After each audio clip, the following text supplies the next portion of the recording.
Ever felt that sudden chill? That empty space where connection used to be? Ghosting. It's the modern dating rite of passage, leaving us bewildered, hurt, and desperately searching for an answer. We've all been there. One minute you're sharing memes and planning future dates. The next, radio silence. What happened? Where did they go? Well, to understand the psychology behind this disappearing act, let's turn to a philosopher who understood the dizzying weight of human choice, even when it leads to, well, less than ideal outcomes. Let's talk about Jean-Paul Sartre. Sartre, a key figure in existentialism, believed in radical freedom. He famously stated, "Man is condemned to be free." This means we're not bound by fate or destiny. Every decision we make, every action we take, is a product of our own free will. We are, in essence, the sum of our choices. Now, here's where ghosting gets interesting. While Sartre celebrated freedom, he also acknowledged the overwhelming nature of it. This immense responsibility can be terrifying, and sometimes the easiest way to escape that responsibility, that potential for future disappointment or difficult conversation, is through avoidance.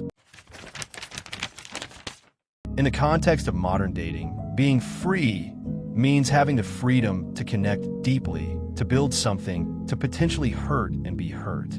It means acknowledging the other person's existence, their feelings, and their right to an explanation. But what if the thought of that commitment, that potential for future pain, feels too heavy? What if engaging in a difficult conversation, delivering bad news, or acknowledging the other person's hurt is simply easier to avoid? This, my friends, is where Sartre's concept of bad faith comes in. Bad faith is essentially lying to ourselves about our freedom, pretending we don't have choices when we absolutely do. When someone ghosts, they're often acting in bad faith. They could send a text, make a call, or have a brief conversation, but they choose not to. They deny the freedom they have to act with kindness and integrity, opting instead for the path of least resistance. They become a waiter, a phantom, fleeing the responsibility of their own choices. It's a way of saying, I can't deal with the consequences of my choices, so I'll just disappear. It's an abdication of the freedom that Sartre believed defined us. And this brings us to a rather chilling, yet undeniably relatable observation. Sartre said hell is other people.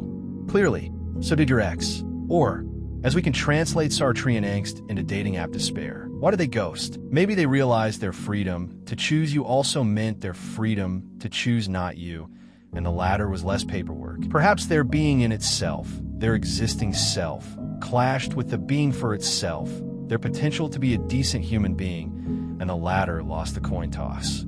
Visual, a seesaw with self on one side and decent human on the other, with decent human way down. Or, most existentially terrifying of all, they simply chose the freedom of not having to explain themselves over the freedom of engaging in a slightly awkward, but ultimately human interaction. So, the next time you're ghosted, remember this. It's not necessarily about you. Often, it's a profound, albeit cowardly, act of self-preservation driven by fear of their own freedom and the choices they'd have to make. They're choosing avoidance over engagement, silence over sincerity.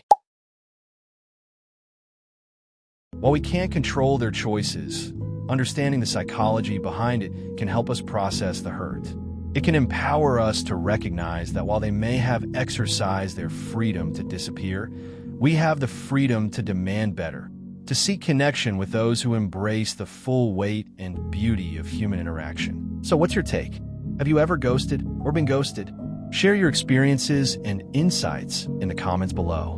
And until next time, remember, your freedom to connect is a powerful thing. What you seek is already seeking you. If this video lit even a spark, let it guide you. Like, comment, and subscribe, and together we'll keep wandering beyond the self.